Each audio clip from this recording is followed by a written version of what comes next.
Pen pals, go to Netflix and watch Supacell right now. Right now. Why are you still here? Why are you still watching this video? Go watch it now. Shannan E. Johnson here, CEO of The Professional Pen, where we develop screenwriters from idea to pitch. Need help on your screenplay? Go to www.theprofessionalpen.com. Okay, so if you don't know how to follow directions and you are still here, let's talk about why you need to go watch Supacell right now. First thing, Black superheroes. Not lame ones. Real people in a grounded reality with superpowers. Reason number 2, you should go watch this.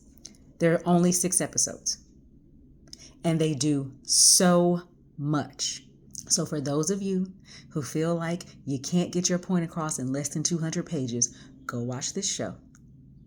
6 episodes, 1 hour each. So let's say it's roughly 60 pages each episode, and look at all of the information that we get. Number 3, it's a slow burn. Y'all know how I love a slow burn. They don't try to do too much. It's only 6 episodes, and they leave you in a space where you know that there is more to the story, right? But the goals are very, very clear. Episode 1 is your inciting incident. We spend a lot of time in the normal because this is an ensemble cast and we have several people to set up. When they set them up, we have to like or relate with each of them.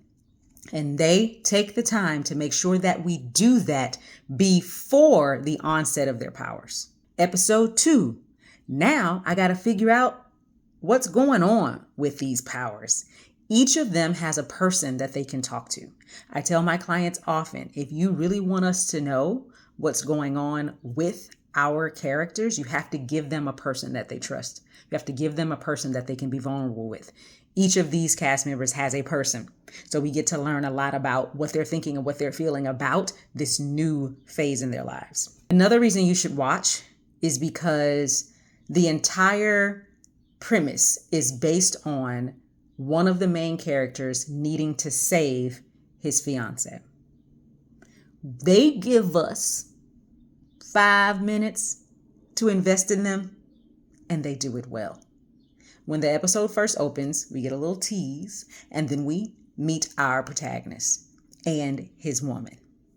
And in that short time, we see that they're meant for each other. We see they care about each other. Therefore, we care about them. This is the premise of the show. If they did not spend the time to make us invest in this relationship, we wouldn't care about anything they have going on. Nothing. Okay? They do it well, and it only takes about 5 minutes.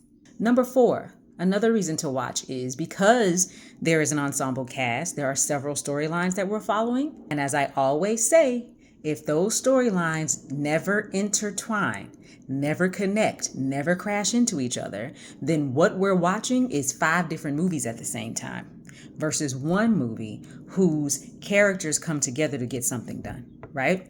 So when you watch this, I want you to track each person's storyline, like literally write down what each person does in every episode and how it is connected to what one of the other people is doing and how the end goal, though we already understand that one of our main guys is trying to save his woman, the end goal becomes important to everybody because of what has already been set up in their individual storylines. Now they all need each other because they all have a common enemy. Number 5, information distribution and information hoarding.